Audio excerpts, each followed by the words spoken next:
Hello, everybody. Wednesday evening. I am Jared Kubika Miller, a professor of communications, debate coach. We have Matt Shapiro, JD.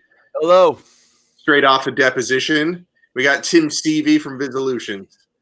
What's up? It was an online deposition, just so you all know. Online deposition, practicing social distancing. How did it go? Well, I didn't do it. I'm looking forward to bar results next week. I will let you all know how that goes, but the deposition went well.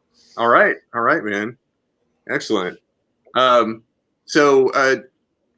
we wanted to talk about this week was the rumors about Kim Jong Un's health. Okay, so a little bit of background first, like a good debater. Kim Jong Un has not been seen since April 11th. And he missed a really big holiday on April 15th, was the birthday of his grandfather.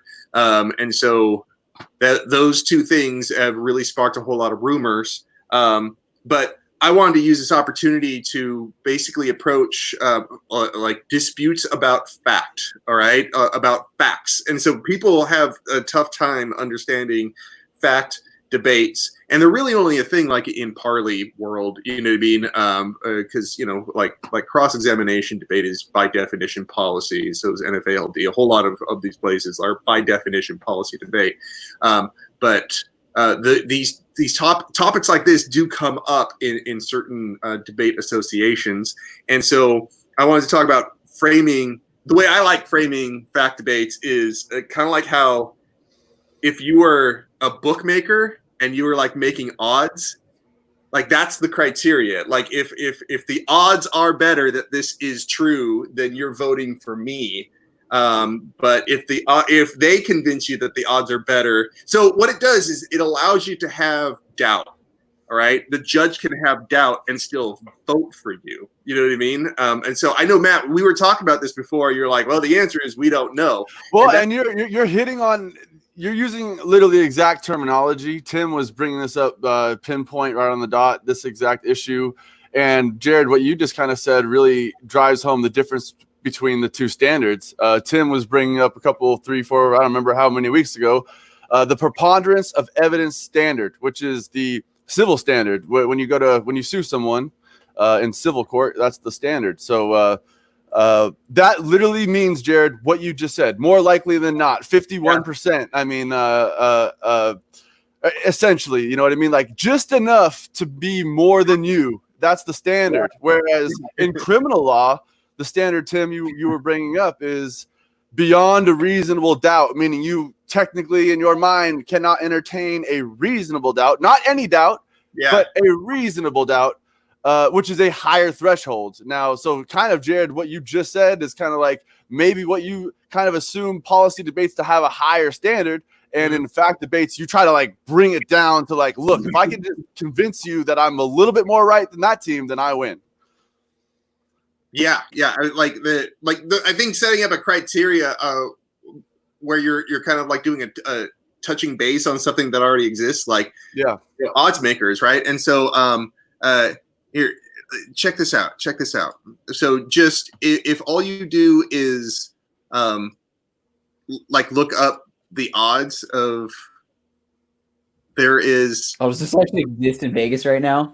Yeah. Can you bet on that? .org or something like that. So like the bookmakers, they're the one, they say they think he's dead. Like, what? Yeah. And so, like, that starts becoming. I think that's a really interesting sort of like source of evidence right there. You know? I just envision like Matthew McConaughey like listening to weather reports in Singapore to find out what these odds are. I don't know if you guys, what's that movie? So Al Pacino and Matthew McConaughey. It's a great one. Bookmakers, Johnny Money or something like that. Oh, really? Anyways. What do they do? I mean, how do you think they compute these odds? That's kind of I don't know. But you guys are seeing this? No, I mean this is news to me. I got to blow up my screen here. No. Yeah.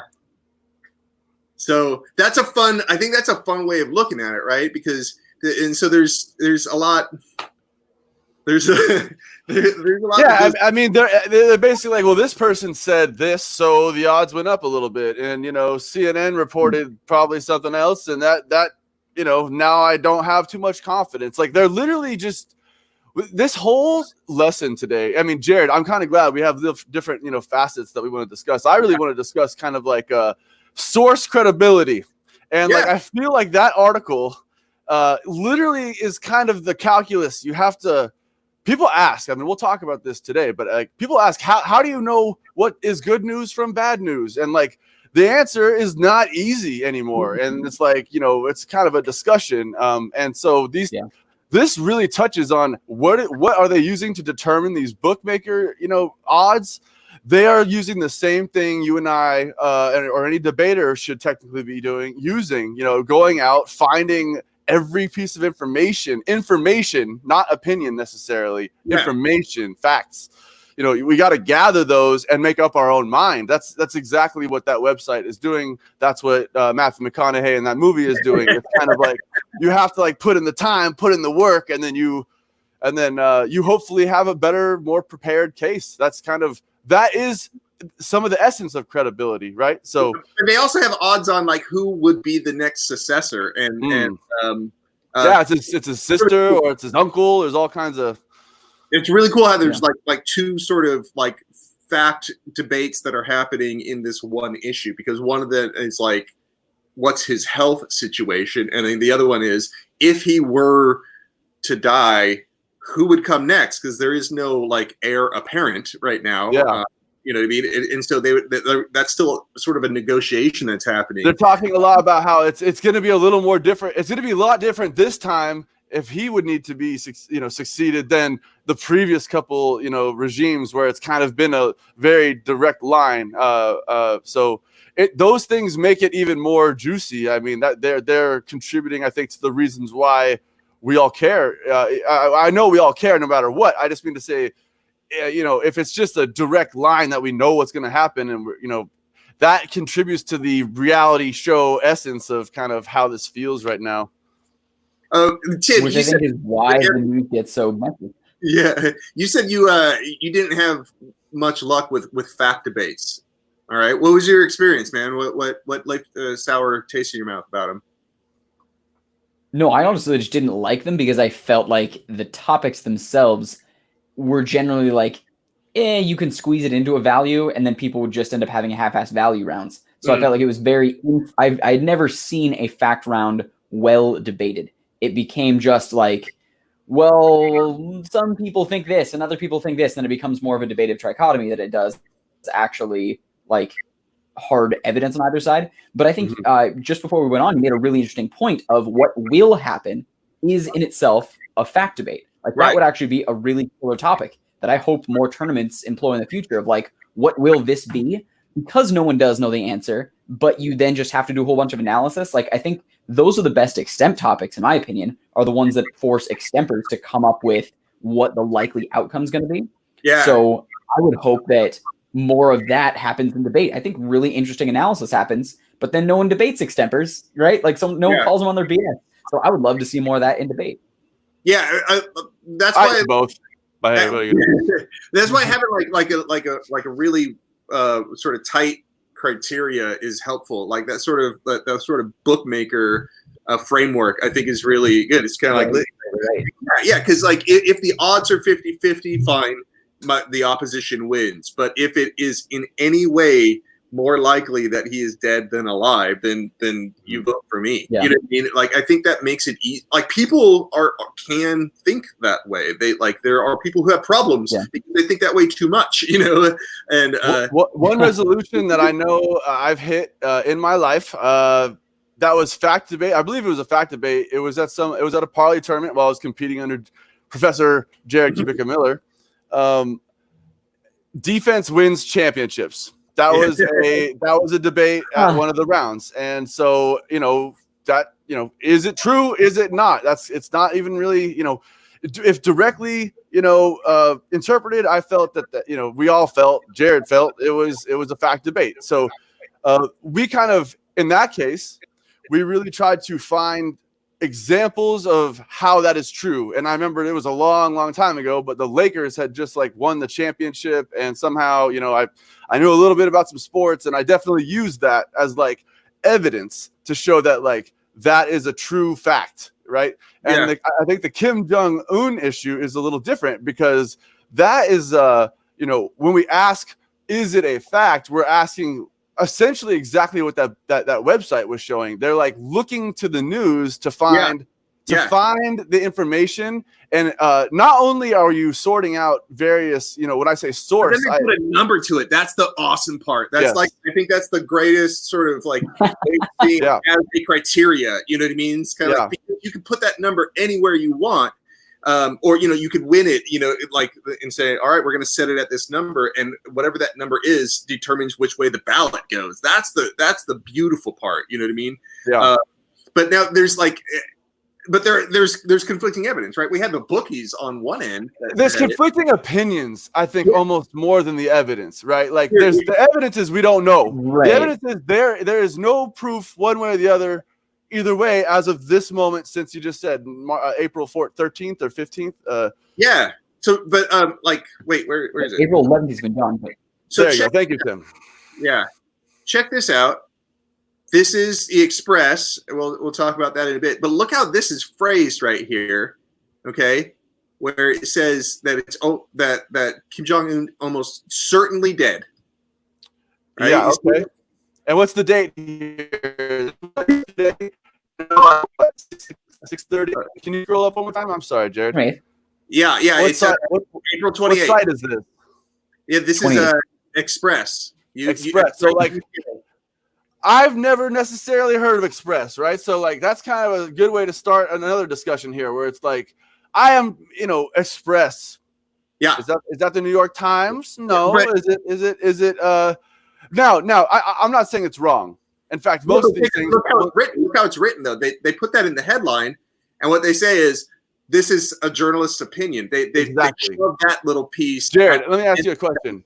Yeah. Why is this a journalist's opinion? Why is it? Yes, sir. Well, they said that it's this journalist has been visiting North Korea for 10 years, so they say she has some sort of perspective on it,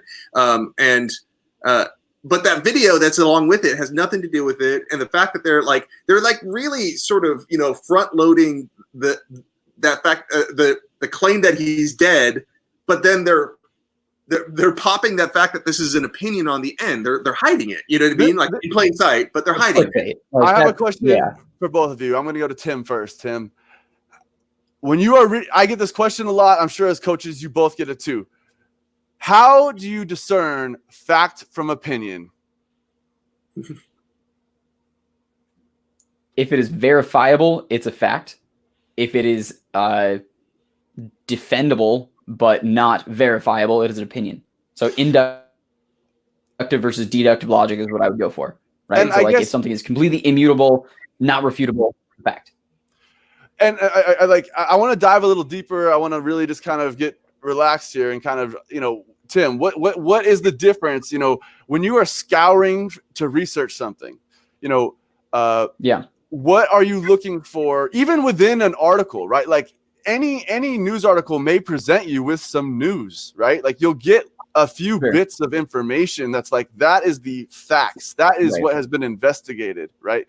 And then, you know, from that, they may extrapolate a 10-page editorial, right? And, you know, in the modern day, I mean, I realize I don't want to offend anyone, but there's just there's an aspect where when debaters ask me, how do you discern good news from bad news? It's like, you can get good news from all kinds of sources. You just have to understand the difference within a lot of articles these days, where they give you bits of investigated information, and then they also give you opinion of either somebody or the author. And using opinions are good. You should use people's opinions. You could cite people's opinions, but know that in a fact debate, you know, we are challenging that exact notion, and like to just kind of face that head on, that Jared and I may be arguing at whose source is more credible, whose facts are more verifiable, whose, whose even newspaper source is less biased. That also is factored in, right? So sure. Jared, the question goes to you also. It goes to you as well, Jared. How do you discern? How do you get good news? So sometimes, like, just reading. Well, no, not how do you get good news. How do you discern fact from opinion? Yeah, like what I did with the Express there was just read. You know what I mean? Like, read it, because they usually say it in there, but like they bury it. You know what I mean? It's like they front load it with the crap that you want to read, and then at the end is like, as reported by somebody with some half-assed opinion. You know what I mean? Like so you just gotta read the whole damn thing, and that they actually are fairly transparent, but they also are counting on people not to read. Like, it's clickbait, is what it is. It's a headline. Yeah. People read headlines and then they scroll. Yeah.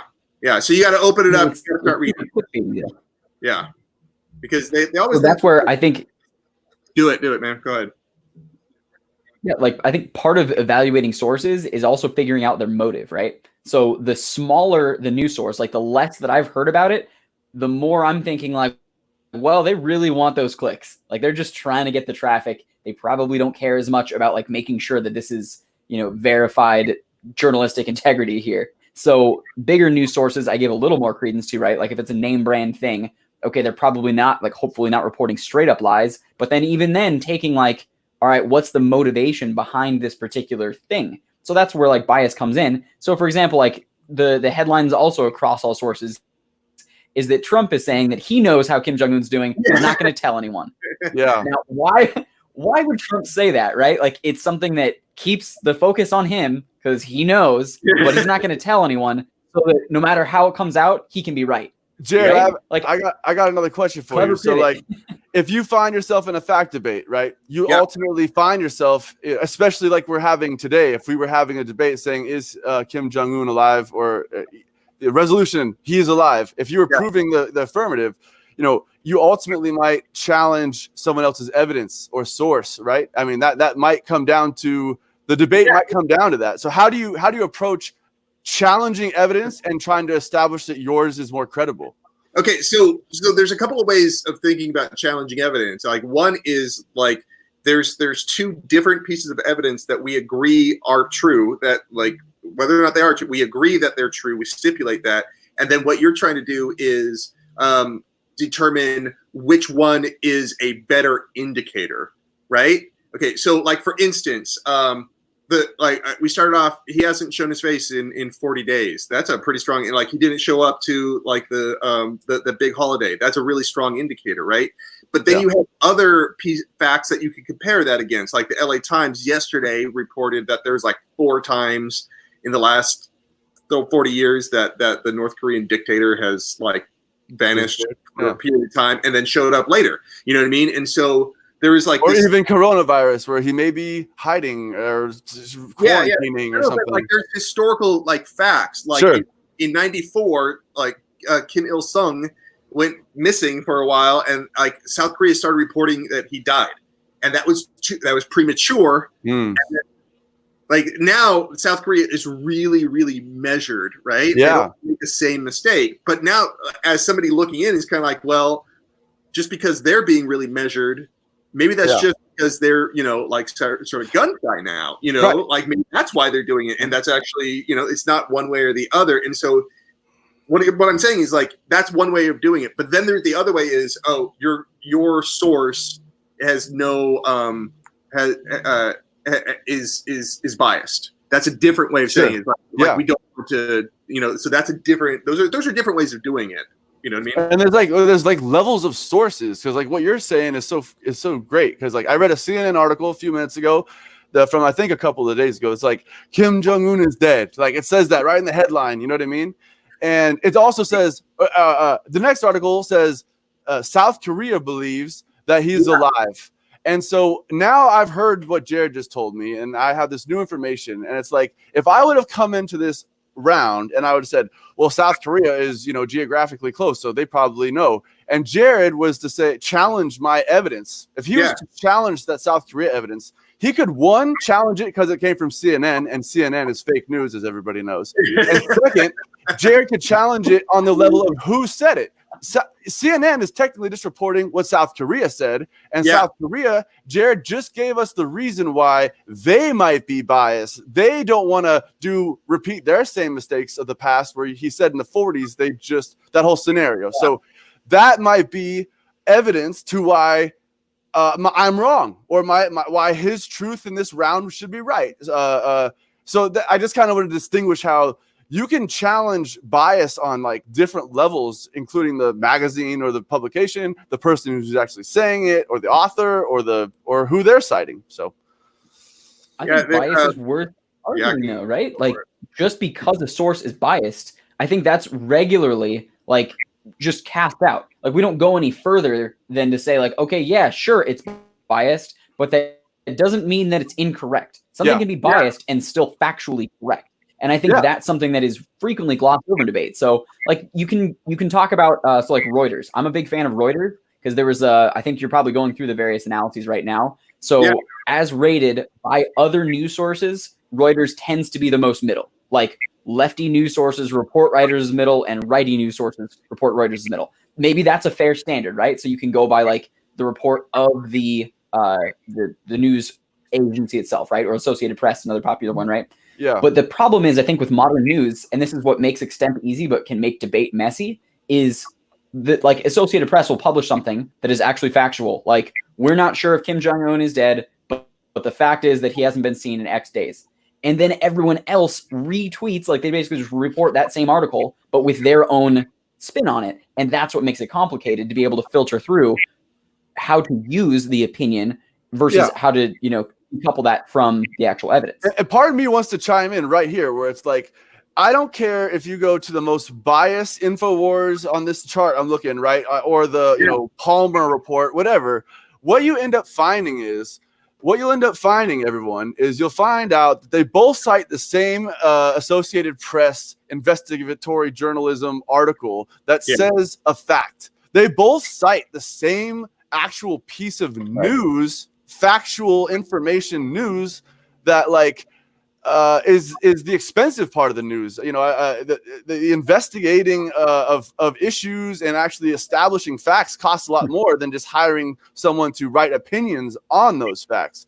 So, I actually went to InfoWars. I went to see what they were saying about Kim Jong Un. Yeah, I know, and they. I'm just kidding. Yeah, and like seriously, all they're just saying is kind of like nobody knows. Like they didn't even take an opinion. Like I was so smartest thing I've ever heard. I wanted to hear how like Kim Jong Un is trying to like turn frogs gay or something like that. Yeah, man. You know what I mean? I want to see like the oldies. You know what I mean? Yeah. I want to see the classic. He has some bangers. He does. I mean, he's gonna like play sleeper. My point is, but what we're getting at here is like you can kind of find what you want. I mean, that's what's crazy about the news today is it's definitely sewn together with a lot of opinion, and it's like to a person who isn't aware that you're kind of it's just because it's written on a newspaper or on a publication that doesn't establish it as a fact. But there are facts in there. They have to be reporting about something. So just know that any article can benefit you if you're looking for a specific piece of information. Find that piece. You could cite Fox News like you could cite MSNBC. It's like they do report news. Just know that like you can get swayed into don't attach that to every single thing in there because that isn't necessarily as factually true as that actual piece of information, which was verifiable. Yeah, I mean that's what news. So when building a case, right? Yeah, let's go. I mean, like that's what. So, like when building a case for something like this. So go ahead. Yeah, I'm sorry. There's like a 2-second delay behind, so I'm like going for it. Anyways, you're going about making a case. So say like we all receive the resolution right now. Who will be the successor to Kim Jong Un? Right. So regardless of whether he dies right now or later or whatever, we then can start assembling pieces of information about like, oh well, his sister does this, but here's the reason why the country is against it, or his like half brother that's exiled is this, or his uncle, whatever. So you've got different arguments and different avenues you can go. How you go about assembling your arguments for those, that's fascinating to me, right? So how you get the most credible, like the most likely outcome, but from multiple sources, right? So figuring out the pros and cons, the likelihood of various pieces. Look at that. It's Rodman. I got money on that. Oh, goodness. Oh my God, is that great? That's great. Oh hell yeah! I would Isn't put that all my money into perfect? the Rodman. Isn't that perfect? So the sister is odds-on favorite right now. Hey, Yeah. just another disclaimer this week. We are not condoning any sort of betting. This is just a means of showing that someone's dug through a bunch of news, and based on their opinion, the Maybe. bookie who hired them came up with these numbers. And we are using that in our debate frame of reference, saying that, like, in the same way they think they're sure that one of these two people are doing it, we can establish truth using facts from news and debate. So we're also not condoning becoming the military dictator of no impoverished country. Or Matthew McConaughey from that movie. I'm going to think of it sooner or later. Two for the money. Two for the money. That's what it's called. You found it. Oh, I remembered it. Is that just like that? Must feel satisfying.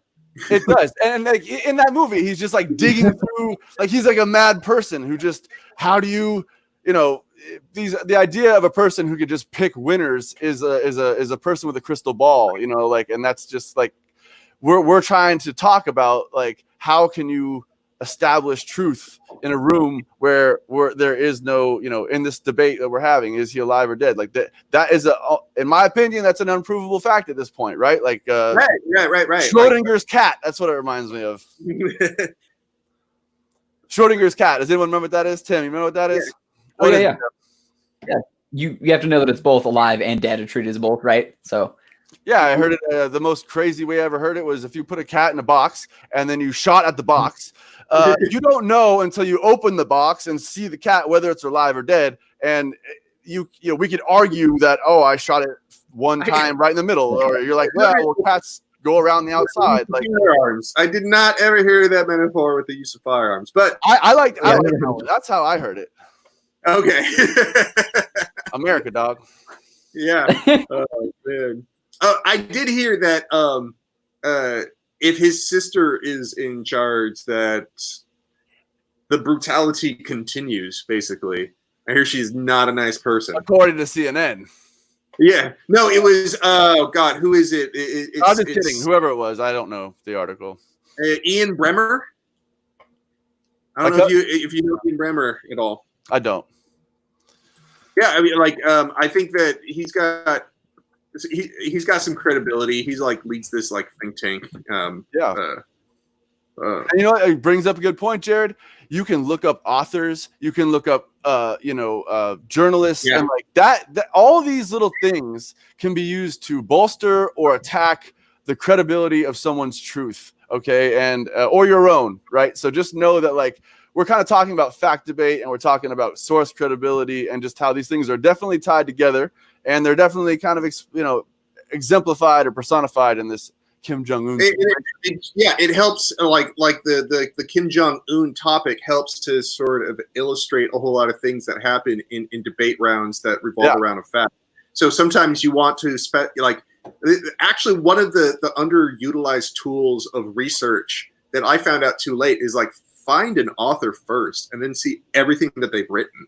Like, so for instance, remember here is a political scientist, and he specializes in foreign policy. So if I'm going to be talking about North Korea and he has an opinion on the sister's temperament or something like that, I'm probably going to listen to this guy a lot quicker than I'm going to be listening to Donald Trump. Yeah, I got you. So one piece actually that I would be remiss if we didn't mention it here is, like, when doing research for fact rounds, particularly, right? Like how to cut through, BS and find the most useful thing. Actually, Jared, like, you're the first person I saw put it into like a single phrase, but I think we all maybe naturally do this, and that's finding primary sources. So primary sources are those things that you were talking about before, of like everyone's referencing this one Associated Press article.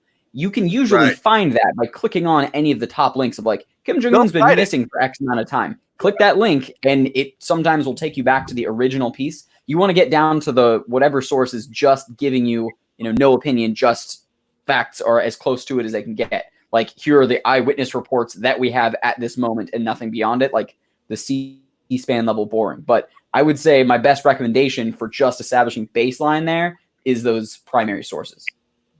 Yeah, that actually happened. I was looking it up. I came across what I think it was the Daily Beast or something like that. I'm like, all right, let's take a look at that. And they totally linked right to the Reuters article. Yeah. They were Post. There's some very popular kind of super they're crazy papers. It's very entertainment based. Definitely, like, I also think it's kind of like, you know, people who want to read that kind of news, like, as it's almost as entertainment. I mean, they have that out there, and once you kind of start seeing it, it makes it a lot easier to discern when you're just dumping through a bunch of news. Yeah, I mean, this is one of those topics that it doesn't really seem to have any sort of political polarization. Like the Express, I looked at, like, one of the things I tell people to do is to literally look up the credibility of a single source. So I looked up Express UK credibility. They got like a whole bunch of websites, each of them, and across a bunch of them, they basically say, yeah, that they're kind of conservative leaning. They have a mixture of factual reports with some off the wall stuff. You know what I mean? Just weird stuff. And so that, that seemed to kind of, you know, at least inform it. You know what I mean? It's like, and so doing a direct search of the source that you're using, is I always highly recommend it. Hey, everyone, that's our time. All right. I hope that this is helpful.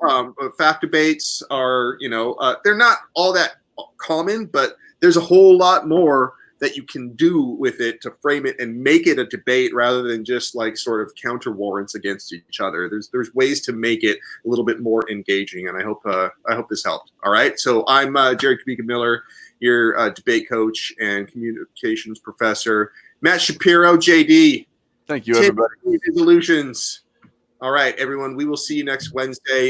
You know, send us a message. Any topics you want us to cover, we might take it up. All right, everyone. See you later. Stay safe. Thanks.